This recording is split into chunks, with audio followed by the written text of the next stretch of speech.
Okey, bagaimanakah blok motor korang tu boleh mengalami kerosakan ataupun cala? So, ajaib kan? Okey. So, mari kita rungkaikan keajaiban kenapa blok motor korang boleh mengalami kerosakan atau cala.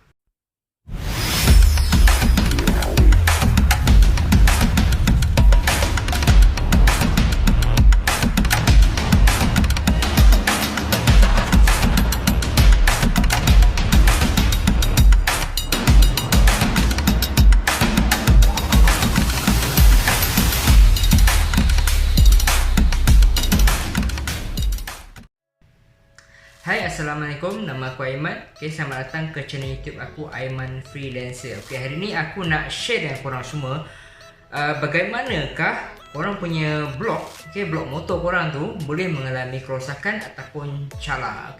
Sebabkan benda ni memang menjadi satu tanda tanya buat kebanyakan geng-geng motosikal. Terutama macam aku dalam grup FZ, ramai geng-geng FZ tanya aku, "Man, kenapa motor aku blok boleh cala? Apa sebab motor blok aku boleh cala semua kan?" So menimbulkan tanda tanya kenapa blok motor kau boleh cala. Sebenarnya lah based on aku punya experience selama aku buka bengkel motor, dah hampir 3 tahun alhamdulillah aku buka bengkel motor. Ni based on aku punya experience. Ada beberapa sebab macam mana korang punya motor tu boleh mengalami blok cala. Mungkin ada antara yang tak tahu. So korang boleh fahamkanlah video aku ni. Korang fahamkan kenapa motor korang ni boleh mengalami kerosakan dan cala. Supaya korang boleh senang untuk selenggara. Maksudnya korang dah tahu bila waktu-waktu motor korang ni kena selenggara sebelum berlakunya blok cala. Alright, yang pertama, blok cala motor korang ni boleh jadi disebabkan oleh kerana korang punya minyak hitam yang mula berkurangan ataupun tak cukup. So bila motor korang tu kurang minyak hitam, korang minyak hitam tu hanya dia tak cukup lah kiranya. Dia tak cukup untuk bekalkan minyak tu seluruh korang punya sistem enjin tu. Dia boleh menyebabkan motor korang tu mengalami cala lah. Sebab kenapa? Sebabkan dia kesat dekat bahagian blok tu. So minyak tak cukup, pelincir tak cukup, so menyebabkan motor korang tu boleh menyebabkan cala. So kalau kaitan dengan korang minyak hitam, sebenarnya dia boleh jadi worst case lah. Worst case nya dia boleh tangkap korang punya enjin bawah, korang punya blok, korang punya bearing, korang punya rod, dan korang punya kat bahagian head tu dia punya rocker arm, cam, bearing cam, banyak. So yang pertama tu adalah kurangnya minyak hitam. So korang kena sentiasa hati-hati dan sentiasa check. Setiap 2 minggu sekali wajib korang check korang punya minyak hitam, ataupun korang seminggu sekali lah. Pagi-pagi tu sebelum korang nak gerak pergi kerja, korang double stand motor korang. Korang buka tempat minyak hitam tu, korang check dia punya level. Kalau tak cukup, top up. Kalau dah sampai waktu nak tukar, servis. Kalau banyak, tu okey lah. Right, itu yang pertama. Yang kedua, yang kedua ni mostly berlaku dekat geng-geng yang mana baru buat overhaul ataupun baru je beli motor. Benda ni tak mustahil berlaku, dia boleh berlaku blok cala, iaitu korang yang mana dah buat overhaul ataupun beli motor baru semua tu, korang tak buat soft break in ataupun hard braking.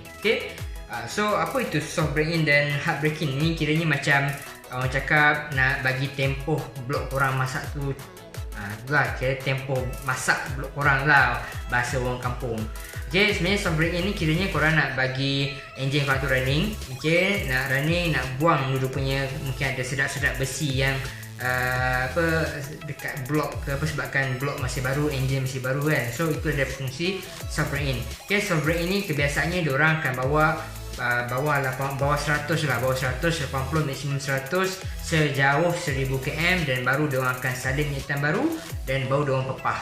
Dan kalau hard break ini pula adalah dia pepah betul-betul tapi dalam jangka masa yang singkat lah, 500 km, 400 km. Lepas tu diorang terus salin minyak hitam baru dan diorang pepah macam biasa. So ini ada soft break in dan hard break in. So kenapa tak buat benda ni boleh menyebabkan korang punya motor tu blok boleh cala? Disebabkan masa korang beli motor baru ataupun korang tukar blok baru, masa untuk overhaul tu, okey, mungkin ada serat-serat besi yang masih sangkut dekat piston ataupun semua tu lah kan. So serat-serat besi tu dia akan sangkut antara celah-celah piston dan juga blok dan boleh menyebabkan blok calar. Okey, dalam ni memang satu benda yang jarang-jarang berlaku, tapi ada.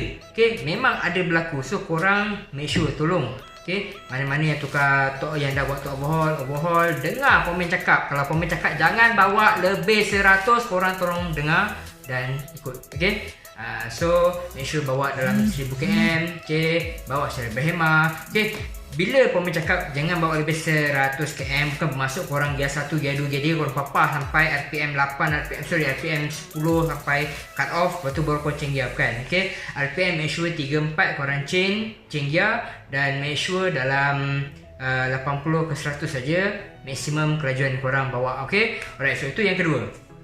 Yang ketiga pula adalah apabila mana korang punya oil pump motor mengalami kerosakan. Okey, ini contoh oil pump. Okey, ini contoh oil pump. Kalau mana-mana korang tak tahu apa itu oil pump motor, dan ini adalah contoh oil pump. Yang mana oil pump ni dia berada dekat bahagian enjin motor. Contoh CFZ dekat enjin motor sebelah clutch kanan, dekat belakang kawasan oil filter tu. Korang nampak tu ada gigi oil pump mana untuk oil pump dan mana fungsi oil pump ni adalah untuk menendang minyak hitam dari bawah tembak ke atas dekat bahagian head korang tu dan juga bahagian head dengan blok lah. Okay, so kalau oil pump ni rosak, minyak tak naik dekat head block, okay, kita ambil kat head, tak naik kat block, itulah dia boleh menyebabkan punca motor korang tu blok boleh calar. Okay, blok boleh calar. Okay, sebabkan aku memang ada beberapa customer lah yang mengalami oil pump rosak, dan dia punya rocker arm. Okay, rocker arm, dia punya cam mengalami calar rosak sebabkan apa? Tak ada minyak kawasan situ dan dia kering. Bila kering, dia tak ada pelincir, habis rosak lah. Okay, so sangat-sangat penting oil pump ni. Okay, bagi oil pump saya ada dua. Dia oil pump, satu lagi ada getah oil seal yang ada dekat oil pump. Okay, yang oil seal ni korang kena jaga betul. Okay, setiap kali korang buat overhaul, make sure tukar oil seal oil pump. Kalau tak tukar, itu boleh menyebabkan bahayanya. Walaupun oil pump korang elok, tapi korang punya oil seal tu rosak, koyak ke apa, dia boleh menyebabkan minyak tak tembak naik atas. Okay, boleh rosak. Okay, so korang tolong perhatikan dalam ni. Kalau korang buat overhaul, make sure cakap dengan pemain tu tukar sekali oil seal tu. Okay, kalau elok lagi pun tak apa, tukar je. Okay, bagi dia baru. Okay, lalang dah buka tu, tukar je semua. Okay, so itu adalah yang ketiga. Okay, yang keempat. Okay, yang keempat ni pula ni adalah benda yang berkaitan dengan coolant. Okay, so kenapa coolant ni begitu penting? Okay, untuk elakkan motor boleh jam, boleh blok calar. Okay, sebabkan okay, ini untuk geng-geng FZ, LC, FZ, Y15, R15. Okay, sebabkan ni aku pernah ada case dekat geng R15 okay, disebabkan dia punya water pump dia rosak. Water pump ni lah, okay, water pump dia problem, dan coolant tu dia panas, dia kering, ataupun ada setengah yang FZ, aku punya customer FZ ni pula dia punya coolant kering, dia tak perasan. Okay, menyebabkan coolant tu tak sejukkan kawasan dia punya block. Kena pula time tu dia papar gila highway. Okay, dalam keadaan coolant kering, dan apa yang berlaku, dia punya kawasan chamber head, okay, head block, dia punya chamber head dalam tu pembakaran dia tak ada penyejukan dekat block head, dan panas, okay, terlalu panas, temperature yang terlalu tinggi hingga benda tu menyebabkan block tu sendiri boleh kering. Dekat bahagian block tu dia kering dan menyebabkan dia calar dan jam. Okay, benda ni memang berlaku. Okay, korang jangan ingat dalam ni benda yang simple saja. Okay, memang pernah berlaku dan boleh berlaku. So korang please, okay, make sure korang punya coolant tu sentiasa diservis, sentiasa dalam keadaan yang banyak. Okay, tanda-tanda awal korang nak tahu motor korang tu coolant dia kering kan. Okay, korang kalau contoh macam motor Yamaha FZ, Y15, R15. Okay, korang dia dekat meter tu ada indikator. Okay, kalau indikator engine warna oranye, okay, itu means kalau ada kerosakan pada sensor-sensor ataupun pada engine lah. Dan kalau yang lampu merah tu, okay, lampu merah tu adalah temperature sensor, dia punya blinking. Okay, kalau ada naik lampu merah tu dan korang berhenti sekejap, dia enjin sejuk, korang buka radiator tengok. Okay, jangan biarkan yang merah tu lama. Kalau lama tu, okay, menyebabkan korang punya temperature naik dan boleh menyebabkan kerosakan pada korang punya engine. Okay, itu yang berapa ni, keempat. Okay, keempat. Okay, yang kelima pula. Okay, yang kelima ni pula adalah benda yang berkaitan dengan pembakaran. Okay, pembakaran dekat dalam korang punya chamber head.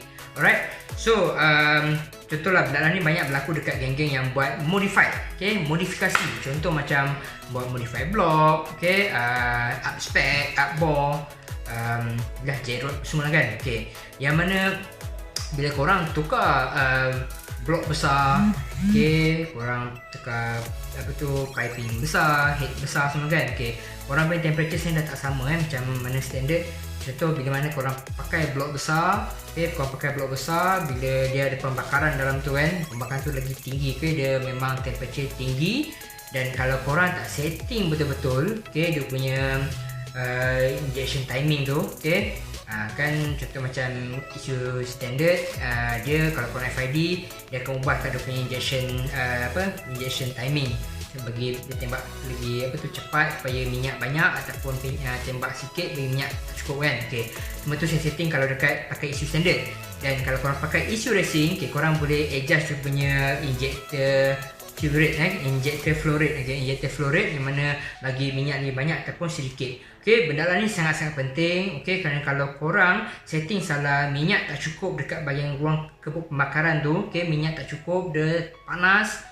Bila panas tu pun boleh menyebabkan korang punya piston calar. Dan kalau nasib tak baik, boleh pecah korang piston, boleh crack piston korang. Okay, itu adalah yang kelima. Dan okay, ni yang last kali. Okay, yang last kali ni adalah blok ni sebenarnya dia ada jangka hayatnya tersendiri. Okay, korang jangan ingat kalau korang pakai blok standard tu korang boleh pakai sampai kiamat. Tak ada bro. Okay, kalau blok standard ni paling-paling pun mungkin 5 tahun, 3 tahun, 4 tahun. Okay, pada nasib tak baik korang pun pakai 6 bulan, setahun dah bagai blok standard. Okay, kalau korang bernasib baik, InsyaAllah 10 tahun, 11 tahun tu tak ada masalah. Okay, tapi kebiasaannya kalau korang macam pakai hari-hari, mungkin dalam 3-4 tahun ataupun 2 tahun tahan lah, tengok berapa banyak korang punya mileage. Okay, berapa banyak mileage yang korang pakai dekat blok standard tu ataupun blok racing. Okay, contohlah macam blok racing yang seramik, okay, kebiasaannya dia dalam 20 ke 30 ribu.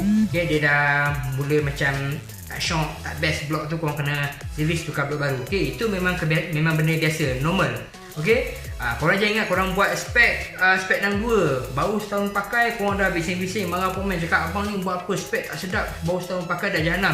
Bro, itu memang standard bro. Kau pakai spek besar-besar dapat pakai setahun tu, lama tu, okey lah tu. Okay, kalau barai lepas tahun, buat balik. Okay, servis balik. Itu memang standard. Okay, so macam aku cakap tadi, blok ni kau pakai blok standard ke blok racing ke, dia ada jangka hayatnya tersendiri berapa ribu km. So sampai waktu memang blok tu akan mengalami calar dan juga kerosakan lah. Okay, so ini memang tak boleh dielakkan.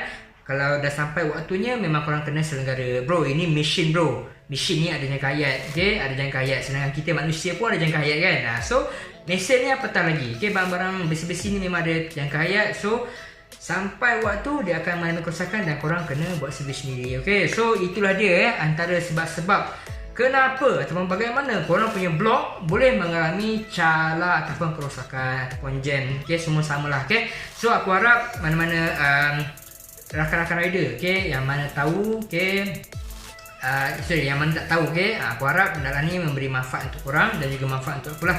Okay, kalau korang rasa video aku ni berguna, okay, memberi manfaat untuk korang, jangan lupa untuk korang share lagi banyak video ni aku ni, okay, kepada rakan-rakan korang yang mana baru kenal, yang baru main motor, supaya korang semua dapat sama-sama belajar tentang ilmu pemotoran ni. Okay, aku bukannya seorang komen, actually aku adalah pengusaha bengkel Dan aku ni bukanlah orang yang hebat ilmu, ada ramai lagi geng-geng otak-otak sifu-sifu yang tahu bidang motor. So aku harap benda yang aku share ni, kalau sekiranya ada kesilapan, ada salah silap, tolong tegur. Okay, kalau kalau ada salah silap korang tegur lah. Alright, so aku rasa itu saja video daripada aku untuk kali ni, sesi hari ni. Okay, jangan lupa untuk like, untuk share, untuk komen, untuk subscribe. Okay, untuk subscribe, tolong subscribe video aku. Okay, support aku untuk aku boleh bagi banyak lagi ilmu. Okay, support aku untuk aku boleh kumpulkan lagi mana-mana ilmu yang aku boleh share dekat sini. Okay, support aku supaya aku lebih bersemangat. Alright, dan yang penting sekali itulah subscribe, dan juga jangan lupa untuk tekan tombol notifikasi ataupun notification supaya korang sentiasa update. Okay, update dengan video-video yang akan aku update akan datang. Alright, so itu saja daripada aku. Assalamualaikum warahmatullahi wabarakatuh.